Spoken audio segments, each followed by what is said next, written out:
प्रकाश सिंह बादल बहुत senior leader Punjab के मुख्यमंत्री के तौर पर, कभी मैं उनके साथ बैठा था तो मैं पूछ रहा था ये पैसे वाली बात, तो उन्होंने एक बहुत अच्छी बात बताई कि प्रशांत, ऐसा हो ही नहीं सकता है कि सत्ता में बैठा हुआ आदमी या सरकार कोई काम करना चाहे और पैसे की वजह से ना कर पाए। अच्छा, ऐसा हो ही नहीं सकता है। और उन्होंने एग्जाम्पल गिनाया प्रताप सिंह कैरो का, बिल्कुल, कि जब ग्रीन रेवोल्यूशन शुरू हुआ तो पंजाब में भी तो पैसे, पूरे देश के लिए ग्रीन रेवोल्यूशन हुआ, लेकिन सबसे ज़्यादा फायदा उसको पंजाब को मिला, क्योंकि सरकार ने उसको सिंगल माइंडेड फोकस से किया कि नहीं, हमें एग्रीकल्चर में सेल्फ सफिशिएंट हो जाना है, पूरे देश के लोगों को खाने की दिक्कत ना हो, इतना अनाज सिर्फ पंजाब में पैदा करना है।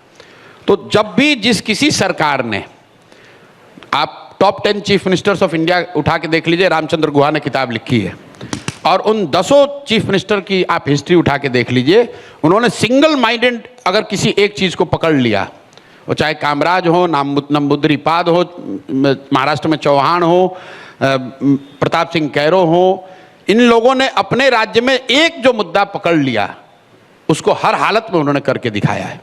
तो बिल्कुल बिहार में मेरा अपना मानना है कि बिहार को अगर अपना गौरवशाली इतिहास वापस हासिल करना है तो हम लोग मैन्युफैक्चरिंग के हब नहीं हो सकते हैं। बिहार सीमेंट की फैक्ट्री नहीं हो सकता है देश के लिए। हम लोग को अपना चुनना है कि देश में हमारी सबसे बड़ी स्ट्रेटेजिक हमारा एडवांटेज क्या है। हम लोग ज्ञान की भूमि थे और पुनः इस धरती को ज्ञान का भूमि ही बनना है। अब लोगों को समझ में नहीं आता कि भाई ये कैसे होगा। अरे भाई, अगर लोग इंजीनियरिंग करने के लिए पूरे देश से कर्नाटक जा सकते हैं, अगर आप उतने अच्छे इंजीनियरिंग कॉलेज बिहार में बनाएंगे तो पूरे देश के लोग यहाँ पढ़ने आएंगे। बिल्कुल बिल्कुल। तो मेरा पूरा फोकस सिर्फ और सिर्फ शिक्षा और उसके इर्द गिर्द है। अगर बिहार से 5 लाख लड़कियां, 5 लाख बच्चियां नर्सिंग की ट्रेनिंग ले लें तो पूरे देश में आज जो आप केरला की नर्सेज देख रहे हैं वो बिहार की नर्सेज देखेंगे। उसके लिए हमको यहाँ सीमेंट की फैक्ट्री खोलने की जरूरत नहीं है।